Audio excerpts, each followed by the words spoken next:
Nah, kita coba lihat ya, Bapak Ibu, eh, bagian dari chapter 8 Control PID ini, mulai dari 84 ini ada demonstrasi ya, Ogata menunjukkan bagaimana melakukan desain sistem dengan coding ya. Lalu juga ada modifikasi-modifikasi tertentu terhadap kontrol PID yang menguntungkan untuk ditelusuri lebih jauh ya. Nah, ini kita pelan-pelan lihat ya. Di example 82 ini ya, misalnya ada soal, ada kontrol PID, lalu kontrolnya diberikan ya, eh, transfer functionnya ini GCS-nya, dan diberikan soal ya. Ini tipikal soal-soal desain kontrol itu kan seperti itu, diberikan syarat ya, dan syarat yang tipikal juga adalah maksimum overshoot ya. Jadi maksimum overshootnya disyaratkan untuk 10% atau kurang ya, artinya nggak boleh terlalu gede gitu ya. Lalu dengan kontrol yang semacam ini ada parameternya K dan A begitu ya, harus di set sehingga step responsnya dari sistem eh, yang punya closed loop transfer functionnya itu maksimum overshootnya 10% atau kurang ya. Nah, sehingga yang gampang ya caranya ya adalah ini kan sistemnya ya. Terus ada PID controllernya di depan, terus ada apa eh, forward path transfer functionnya ini di bagian depan ini. Tinggal ditulis persamaannya saja ya, berikut PID controllernya yang masih ada K dan A-nya ke dalam persamaan yang bisa disimulasikan di MATLAB. Lalu K dan A-nya ini kita pilih ya, dan ini ada range untuk dipilih di sini ya. Eh, Ogata menyebutkan kalau K besar ini bisa antara 2 dan 3, lalu A-nya antara 0,5 dan 1,5. Jadi caranya menyelesaikan tinggal memilih beberapa angka yang dicoba ya, dengan K di range tertentu dan A di range tertentu juga, terus diplot step response-nya, terus dilihat ya apakah step response-nya ini di bawah 10% gitu ya. Kalau di bawah terus memenuhi, ya berarti kita pilih ya angka K atau A tertentu, terus sistem kita selesai gitu ya. Nah, jadi kalau kita lihat ini terjemahannya ke coding MATLAB-nya di sini juga diberikan ya oleh Ogata ya. Basically ada alternatif K tertentu yang bergerak dari 2 sampai 3 ya. Terus ada 2,2, 2,4, 2,6, 2,8 ya. Tentu bisa milih step size yang lebih kecil ya. Tapi step size yang lebih kecil kan artinya simulasinya lebih banyak ya. Jadi kalau kita udah tahu kira-kira angka itu yang optimal di mana gitu ya, kita pilih step size tertentu aja ya. Tapi basically ini coba-coba ya. Sama seperti apa? Metode tuning Ziegler-Nichols itu kan metode coba-coba juga ya. Cuman waktu Ziegler-Nichols sih eh, komputer kan belum sepowerful sekarang ya. Kalau sekarang kita coba-coba ya suruh mesin aja yang coba-coba kan begitu ya. Semua metode numerik kan memanfaatkan kekuatan mesin ya. Nah, terus ini A-nya di set antara 0,5 sampai 1,5, setiap interval 0,2 juga gitu ya. Nah, jadi simply dengan memilih angka-angka itu ya, terus transfer functionnya ditulis ya ke dalam modul ini apa simulasinya ya. Dan K-nya ini bergerak ya. Lalu setiap kali diplot ini step responsnya ya dari transfer function tertentu, dan dihitung maksimum overshootnya, yaitu maksimum dari Y ini output dari step response-nya ya. Nah, lalu jika maksimum overshootnya ini lebih kecil dari 1,10, artinya kurang dari 10% ya, maka K-nya ini ditulis ya solusinya apa K, A, dan M-nya itu ditulis menjadi matriks begitu ya. Nah, sehingga kita mendapatkan matriks ini ya. Semua solusi-solusi apa K, A, dan outputnya ya, maksimum overshootnya seberapa tinggi ya di dalam deretan angka tertentu yang kalau di sort ya, di sort mulai dari yang terkecil ke yang tertinggi kita dapatkan angka-angka yang beraturan ini ya. Sehingga kita lihat ya misalnya dengan angka K 2,4 dan 0,9 A-nya 0,9 kita dapatkan ini ya hampir 10% ini 1,0923 ya. Tapi kalau kita mau lihat eh, respons yang baru lewat satu sedikit gitu ya. Kalau respons yang di bawah satu ini cenderung kurang gitu menarik karena ini overdam ya. Overdam artinya respons sistemnya nanti lambat ya. Biasanya kan kompromi sistem kita mau sistem kita responsif cepat ya. Tapi kalau cepat berarti kita naikin K begitu ya. Cuman masalahnya kapan-kapan gain itu terlalu besar sehingga dia naiknya cepet sih, tapi overshootnya terlalu tinggi ya. Kita nggak mau overshoot yang terlampau tinggi karena membahayakan berbagai parameter yang lain ya. Dalam hal ini kita maunya 10% ya. Sehingga yang menarik adalah begitu dia lebih besar dari satu juga, karena yang lebih kecil dari satu ini berarti responsnya lambat nanti, overdam dia ya. Sehingga yang lebih besar dari satu yang pertama kali adalah ini, yang K-nya 2,8 dan A-nya 0,7 ya.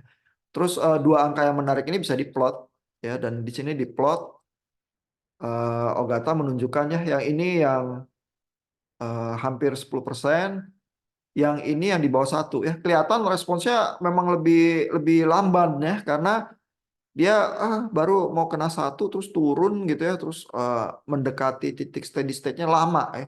Sedangkan yang ini tuh lebih cepat ya. Memang ada overshoot dan kurang lebih 10%, terus turun terus langsung deket ya ke nilai akhir steady state-nya ya. Jadi secara respons ini lebih menguntungkan dan overshoot-nya masih di bawah 10% ya. Jadi masih masuk ke speknya kita ya. Tapi cara memecahkannya jadi pakai coba-coba ya. Sehingga Bapak Ibu boleh ya memecahkan apa problem design atau apa kompensasi yang ada di Project OAS itu dengan menuliskannya ke coding terus menunjukkan ya. Ini ada beberapa pilihan, saya pilih yang paling enak, menurut saya yang paling bagus ini gitu. Itu boleh ya, caranya seperti itu dan ini dicontohkan ya. Ini memang secara spesifik contohnya apa, ada controller PID-nya ini di depan ya, dan plant-nya ini udah fix gitu ya, yang dikompensasi pakai PID controllernya. Saya nggak hafal ya soal ujiannya, mungkin mirip-mirip seperti ini ya. Tapi kalau berbeda ya tinggal persamaan transfer functionnya ini yang dioptimasi ya dengan berbagai cara gitu ya. Nah,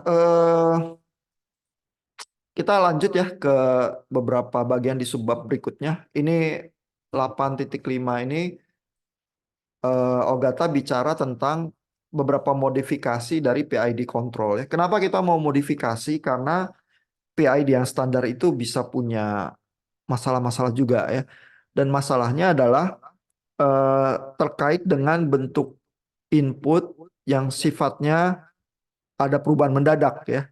Jadi di sini Ogata bilang kalau inputnya itu UT itu step ya. Fungsi step itu kan sebenarnya dari nol terus tiba-tiba melonjak ke satu ya. Itu juga ada komponen semacam impuls gitu ya, ada deltanya sebenarnya ya, yang bisa mengakibatkan problem kalau sistem kita itu punya komponen derivatif gitu misalnya ya.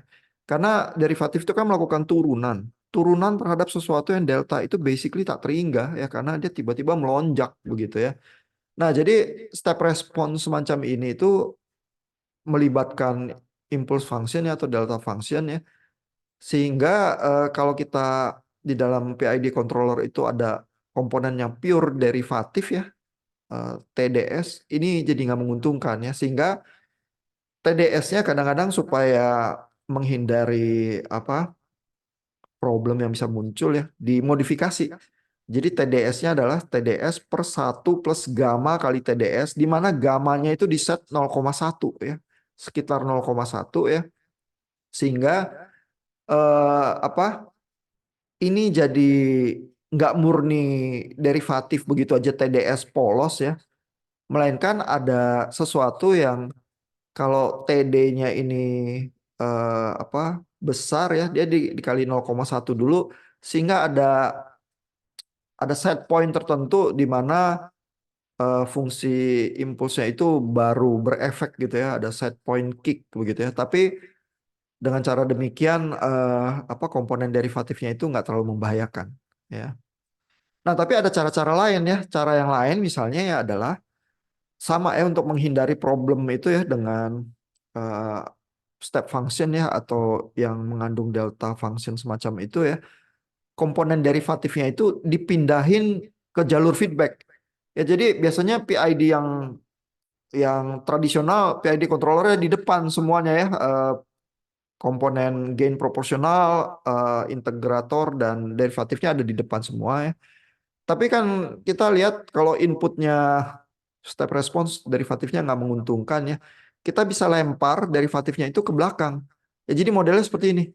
Ya eh, ada gainnya, terus ada bagian integratornya, bagian proporsional, integrator, terus derivatifnya ini di jalur feedbacknya ini aja. Jadi nggak dari input depan. Sehingga kalau input depannya punya gejala impulse function ya atau delta impulse, nggak langsung kena ke komponen derivatifnya gitu ya, karena kan udah diproses terus di feedbacknya ini sinyalnya udah beda ya. Biasanya sinyal feedbacknya ini sinyal yang lebih kecil ya untuk koreksi begitu ya.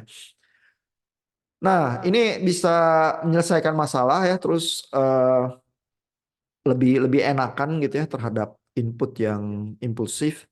Dan ini Ogata menghitung ya, sehingga ada komponen Y terhadap R ya dari output terhadap input, tapi juga ada Y terhadap D ya kalau ada gangguan ini ya. Jadi transfer functionnya bisa dihitung Y terhadap R dan Y terhadap D gitu ya. Nah dengan pola logika yang sama ya, supaya menghindari problem terhadap input yang sifatnya delta function begitu ya, bagian proporsional bisa juga dipindahin ke belakang ya, karena eh, delta itu ya di time domain buat Bapak Ibu yang belajar sinyal sistem ya. Delta function itu kan kalau di time domain eh, definisinya adalah fungsi itu tingginya tak terhingga ya, tapi hanya di titik waktu yang sangat sempit terjadinya begitu ya. Gitu ya, itu kan sinyal delta ya. Tapi kan kalau amplitudo tak hingga dikalikan sama proporsional gain ya juga bermasalah begitu ya, sehingga bagian proporsionalnya bisa juga kita pindahin ke belakang ya, sehingga eh, apa blok diagram kita jadi begini ya, cuman ada bagian integratornya aja di kontrol di depan ya, lalu bagian proporsional dan derivatifnya ini sinyal feedback yang dari belakang aja gitu ya. Jadi kita tetap punya PID ya, cuman bagian proporsional dan derivatifnya kita buat nggak terlalu bermasalah, terutama inputnya kita biasanya mengandung delta impulse ya, step response gitu misalnya ya. Jadi dengan memodifikasi PID kita, kita menghindari masalah-masalah semacam itu, terus kita masih bisa hitung ya transfer functionnya dan bisa melakukan optimasi-optimasi, misalnya kalau di set maksimum overshootnya mau di 10% atau apa ya, kita tetap bisa ngitung, cuman lebih enak gitu ya respon sistem kita. Nah, lalu yang terakhir ya, di kontrol PID yang dimodifikasi itu ya, kalau logikanya ya, kalau kita bisa pindahin bagian derivatif dan bagian proporsional itu ke belakang ya, berarti pokoknya PID itu bisa ada yang di depan, bisa ada yang di belakang dong, gitu ya. Sehingga kita tuh bisa bikin sistem yang istilahnya itu punya derajat kebebasan 2 derajat gitu ya, 2 degrees of freedom PID control. Karena PID itu bisa di depan, bisa di belakang, bisa di jalur depan, bisa di jalur feedback. Ya udah kita buat dua aja. Terus kita dengan cara demikian bisa optimasi baik di jalur depan maupun jalur belakang ya. Kalau di jalur depan sulit, pakai jalur belakang ya untuk mencapai karakteristik respon sistem tertentu yang kita inginkan. Gitu ya, sehingga kontrol itu bisa bukan cuma PID, bisa PIPD ya, bisa PIDPD dan seterusnya gitu ya, dengan berbagai kombinasinya ya. Eh, karena PID-nya bisa di jalur depan, bisa di jalur belakang gitu ya. Nah, untuk perhitungan transfer functionnya ya, di sini ada pembahasan juga di 8.6 ya. Dan bagaimana kita melihat sesuatu blok diagram itu sebenarnya derajat kebebasannya ada berapa gitu ya. Misalnya ya dicontohkan dengan figur 828 ini ya. Ini kalau kita lihat sekilas saja ya, walaupun ini ada YS, terus ada input di sini NS ya, terus ada DS ya. Jadi ada disturbance, terus ada noise, terus ada RS input yang aslinya ya. Walaupun banyak masukan-masukan input, tapi kita lihat ini sebenarnya one degree aja nih. Karena cuma ada satu loop yang memberikan kebebasan tertentu. Kalau apa salah satu dari GC ini atau GP nanti didefinisikan ya, ya udah fix gitu. Kita nggak punya derajat kebebasan kedua gitu ya. Ini diturunkan ya, transfer functionnya ada GY terhadap R ya, sehingga YS dibanding RS, terus GY terhadap D ya, terhadap disturbance di sini YS per DS ya, terus ada GY terhadap N gitu ya, YS per NS. Terus kalau diturunkan, ini transfer functionnya.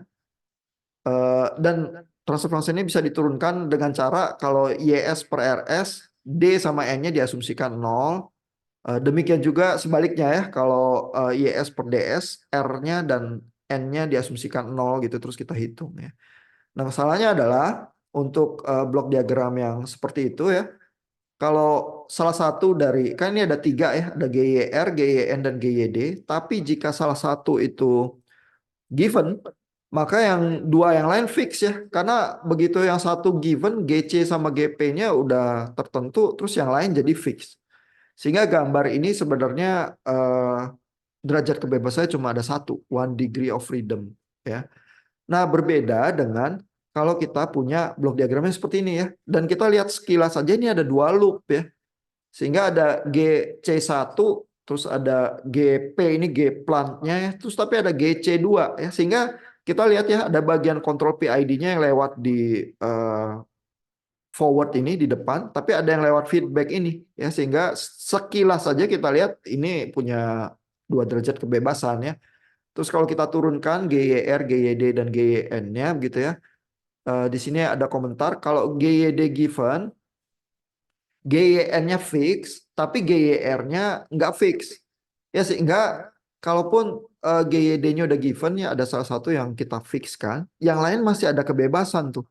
Ya sehingga dengan kata lain, kalau kita punya syarat untuk optimasi sistem, kita punya parameter di bagian depan dan bagian belakang itu yang independen ya, yang kita bisa optimasi secara terpisah gitu ya. Kayak kita punya dua knob yang terpisah. Kalau tadi blok diagram yang cuma ada satu loop ini, kalau kita putar knob yang satu, yang lain terdefinisi juga gitu ya. Jadi sebenarnya dia cuma one degree of freedom. Kalau yang ini enggak ya, ini two degree of freedom ya. Sehingga keuntungannya adalah ya, ini Ogata bilang ya, in such a two degrees of freedom control system, both the closed loop characteristic and the feedback characteristic can be adjusted independently. Ya, jadi bagian yang closed loop dan yang apa jalur feedback bisa di adjust secara bebas ya satu dengan yang lain ya untuk meningkatkan performa dari sistem gitu ya. Jadi ya sebenarnya sih apa kalau Bapak Ibu melakukan PID control atau desain ya, Bapak Ibu kan biasanya tetap punya berbagai koefisien dari sistem itu yang ada di transfer function yang Bapak Ibu bisa oprek ya. Kayak contoh soal itu tadi yang ditulis ke MATLAB terus pakai metode numerik, ada K sama ada A ya yang mendefinisikan apa respons dari sistem gitu ya. Nah, kalau K-nya kita oprek masih ada kebebasan ya, A-nya yang mana yang kita pilih ya. Eh, tetapi kalau kita memfixkan dia misalnya mau maksimum overshoot-nya 10% ya, maka ada K dan A tertentu yang berpasangan yang masuk ke syarat itu. Ya, sisanya bisa nggak masuk ya di luar range tertentu begitu ya. Dan K yang berpasangan itu ada yang apa responsnya lebih baik daripada yang lain dan Bapak Ibu punya kebebasan memilih gitu ya. Nah, itu one degree system ya, one degree of freedom system. Tapi kalau Bapak Ibu punya two degree, basically sebelah sini ada K sama A-nya, terus di jalur feedback ada parameter yang lain lagi ya. Jadi Bapak Ibu punya punya kebebasan ya untuk menyetel ya, dan jawaban yang memenuhi satu kriteria desain tertentu bisa banyak. Ya tinggal kadang-kadang mendapatkan komponen di jalur feedbacknya itu atau di jalur forwardnya lebih mudah di angka harga tertentu atau lebih murah atau apa ya. Terus jadi Bapak Ibu punya pilihan-pilihan ya. Nah, jadi itu cerita kita ya. Di bagian belakang chapter 8 ini ada lagi ya contoh yang apa secara detail ada example-nya 2 degree of freedom itu diberikan syarat terus dioptimasi ya. Tapi saya biarkan Bapak Ibu baca bagian itu sendiri ya. Untuk soal ujian proyek UAS nggak sampai main sistem yang 2 degree of freedom ya. Tapi basically Bapak Ibu tahu kalau 1 degree itu kayaknya udah mentok ya. Sebenarnya masih ada ya alternatif cara lain yang memberikan derajat kebebasan lebih tinggi, lalu kita punya parameter desain yang lebih banyak gitu ya. Cuman buat soal project UAS kita nggak sampai situ sih ya, masih yang normal-normal aja. Mudah-mudahan karena ilmunya Bapak Ibu banyak ya, bisa pakai root locus, bisa pakai Bode diagram, ngerti optimasinya di time domain, ngerti di frekuensi domain juga, terus bisa membuktikan sistem tertentu itu bisa dioptimasi dengan berbagai cara, lalu bisa memilih ya mana parameter yang bagus, terus diplot, dibuktiin ya bahwa oh dengan parameter ini respon sistem saya memang bagus betulan. Ya. Jadi untuk menyelesaikan project OS itu mungkin Bapak Ibu perlu coba-coba, perlu membangun codingannya juga ya. Terus di didiskusikan ya bersama anggota kelompoknya dan apa di submit seperti biasa di forum di Learn yang udah tersedia ya dalam bentuk video yang menjelaskan bagaimana solusi terhadap problem itu ya. Nah, kita sampai di sini nih. Ada pertanyaan nggak Bapak Ibu?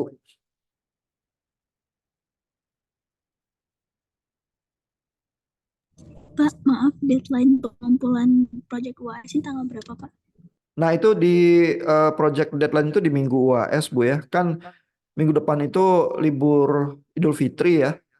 Jadi mungkin kalau ya liburan-liburan aja lah gitu ya.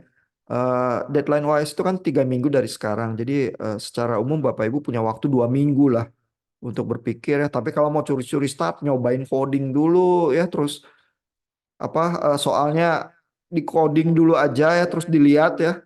Pasang angka-angka sembarangan seberapa buruk sih responsnya ya. Terus kalau saya mau pakai coba-coba aja mencapai respons yang baik gimana ya. Terus kalau Bapak Ibu punya waktu lebih kan bisa dibuktikan dengan root locusnya atau Bode diagramnya dan sebagainya gitu ya. Makin banyak pakai alat-alat yang canggih itu terus membuktikan, mendemonstrasikan oh Bapak Ibu memang bisa desain gitu ya. Dan jagoan desainnya ya angka proyeknya nanti makin tinggi ya. Tapi basically Bapak Ibu leluasa punya waktu 2 mingguan ya. Deadline-nya 3 minggu dari sekarang. Nanti saya tulis lagi ya di Learn dan di grup WA ya. Tepatnya kapan ya. Eh, Mestinya waktu 2 minggu cukup ya dan nggak mesti bertabrakan dengan UAS yang lain ya. Dan ada waktu yang cukup juga untuk berunding dengan Bapak Ibu. Terima kasih, Pak. Oke, thank you Bapak Ibu. Kita sampai di sini. Selamat malam, selamat istirahat.